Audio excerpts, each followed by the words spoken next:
Vil du sige velkommen? Welcome. Det kan man også. Er det ikke det, jeg skal sige? Jo. Jeg er med at lave morgenmad, og vi skal til gymnastik med her lige om lidt.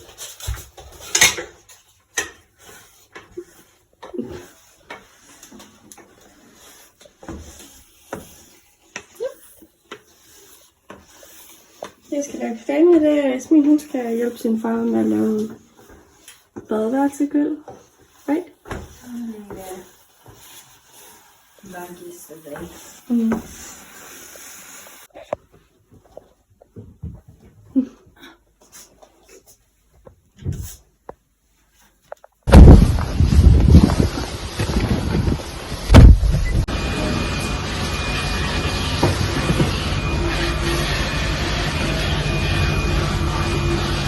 Hey guys, jeg sidder lige her og skal til at redigere lige hurtigt.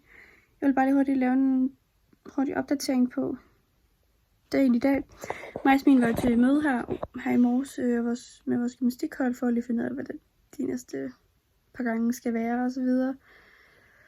Og så skal jeg til eksamen over mit første eksamen på den her uddannelse, for at se, om jeg kan komme videre. Så håber jeg da selvfølgelig, at jeg består og får lidt noget. Men jeg har siddet der, efter vi har kommet hjem. Jeg tog med min forældre ud og handle, efter vi havde været til gymnastik med, og så har jeg siddet og lavet eksamen lige siden. Og det bliver en udfordring, fordi det er rimelig meget, vi skal huske. Så jeg er lidt nervøs, ja. Men ja, jeg vil lige hurtigt sætte mig til at redigere, for det har jeg slet ikke gjort endnu. Klokken den er sådan 4. Så jeg vil lige sidde og redigere dagens video, og så skal jeg lave videre med eksamen. Så ja, see you later guys, når jeg engang er færdig forhåbentlig. I don't know, see ya. Så får vi herude på vores aftentur, inden vi skal tilbage til eksamen. Der er fuldmåne, så det lyser meget op i dag. Man kan selvfølgelig ikke se det så godt på kameraet, tror jeg ikke. Men ja, nu vil vi starte hjemme. Good morning guys. Det er så mandag i dag. Mandag, ja. Jeg skal til eksamen i dag. Min første eksamen på den uddannelse, for at se, om jeg kan komme videre på næste semester. Så det er ikke sådan vildt sjovt, men altså, så må vi se, hvordan det kommer til at gå. Og efter min eksamen i dag, så skal jeg til gymnastik senere sammen med Jasmin, for det starter også op i dag. Og så har jeg egentlig ferie igen, fordi jeg skal først starte min uge i skole. Så jeg har eksamen i dag, og så har jeg været sådan en uges ferie efter. Og jeg savner Bobby. Og jeg har lige lavet noget morgenmad, og jeg kørte min mor afsted sådan noget i morges, og jeg har været i bad. Så nu mangler jeg bare lige at øve. Jeg sad og skrev notater, der havde sådan en talekort i går. Og fik lavet en powerpoint af det, så nu tænker jeg, at sådan, jeg er nogenlunde klar. Jeg ved ikke, om jeg kan være mere klar, det ved jeg ikke. Jeg tror bare, det er tallet, som kommer. Men jeg vil se min morgenmad. Så fik jeg lavet morgenmad, jeg havde bare lavet havregrød med, så er det banan og hembær, for at se, hvordan det bliver. Og det blev virkelig meget vandet. Jeg kom til at putte for meget vand i, så det er bare fuld af vand i bunden. Men ja, det må vi tage som det er. Hey guys. Jeg sidder vitterligt bare og venter på, at jeg skal ind til eksamen, eller jeg skal køre afsted til Esbjerg. Jeg har aldrig før prøvet. Jeg har været til eksamen rimelig mange gange i mit liv før. Men jeg har aldrig prøvet at skulle være en af de sidste. Jeg er sådan tredje sidste eller sådan noget i dag. Og jeg plejer altid at skulle være sådan en af de første eller sådan noget. I hvert fald før middag har jeg altid skulle. Så det er sådan lidt mærkeligt at sådan skulle vente en hel dag. Og jeg kan godt være, at jeg vil hellere op om morgenen, end at sådan skulle op her om eftermiddagen. Fordi altså, jeg føler ikke, at jeg kan lave noget. Fordi jeg bare hele tiden skal huske alle de her ting. Og jeg kan ikke fokusere på alt muligt andet, føler jeg ikke. Selvom der er rigtig mange ting, som jeg godt vil lave. Så jeg vil bare, jeg kan ikke få fokus væk fra det her. Og nu har jeg øvet det et par gange, og du ved, hvad der så sker derinde, det kan jeg jo så ikke sige eller forudsige. Men altså, nu har jeg jo gjort, hvad jeg kunne, så nu sidder jeg bare og venter.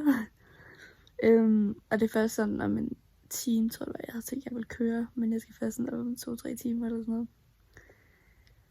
Man sidder bare virkelig og venter. Fordi jeg sådan lidt, jeg vil bare gerne op, bare gerne overstået, fordi så er jeg ferie igen. Og så kan jeg dyve det, hvor jeg har lyst til. Det kan jeg bare ikke lige nu. Altså, det er virkelig en lang dag. Jeg er så træt i dag. Også fordi jeg skulle så tidligt op, fordi jeg skulle køre min mor. Så jeg kunne også bare sove. Men du ved, jeg har bare ikke lyst til at gøre et eller andet, der får fokus væk, eller det gør, jeg glemmer det, eller sådan noget. Så jeg er bare sådan, jeg tør ikke gøre noget.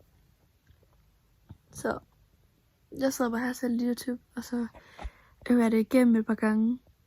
Jeg skal også øve det her igen lige om lidt, bare lige for at huske det hele, for jeg er sikker på, at jeg ikke bare har skrevet et eller andet, jeg slet ikke kan huske. Så, men ja, I don't know. Det skal nok gå. Altså, jeg føler ikke, at jeg dumper, fordi jeg tror, jeg kan sige godt.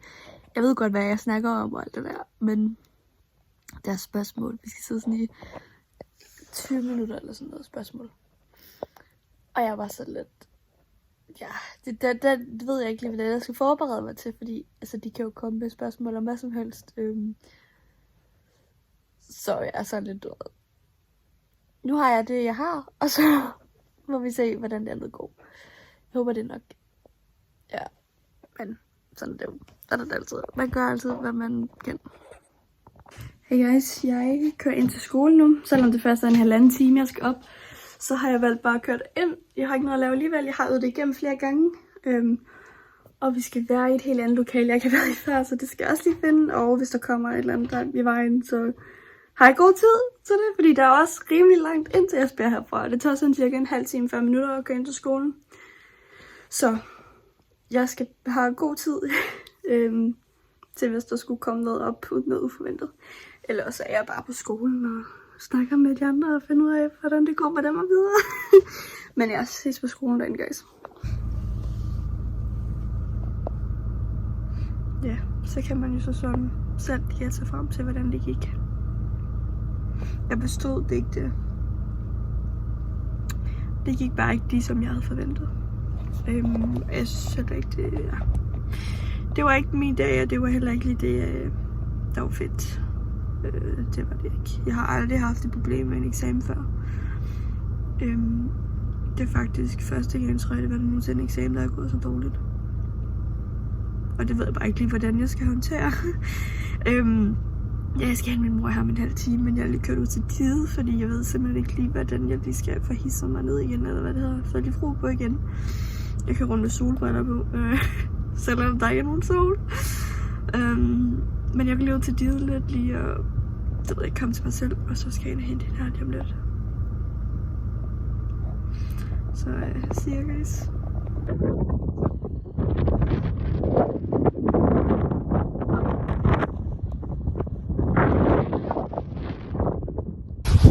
Nu skal jeg hjem. Eller hjem til Emily. Nu kører jeg hjem til Emily. Klokken er sammen 3. Og jeg har lige været nede og træne ind sammen med mig og Tria. Så det, ja, det er fint nok, det er hyggeligt. Men det er fandme også hårdt. Men ja. Og så er der jo gymnastik her i aften. Så det starter op igen. Så for stærkere muskler. Sådan der. Det er selvfølgelig gymnastik. Klokken.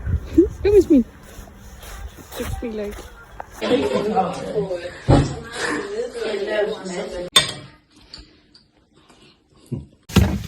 Hey guys. Vi har lige været hjemme hos Jasmins bedsteforældre og spise, nu er vi tanket, og nu skal vi køre mig hjem. Så derfor har vi ikke mere for i dag, så vil jeg bare lige sige tusind tak, fordi I så med i den her video. Husk at like og subscribe. Og så ses vi igen i næste vlog. Bye guys. Hej. Bye.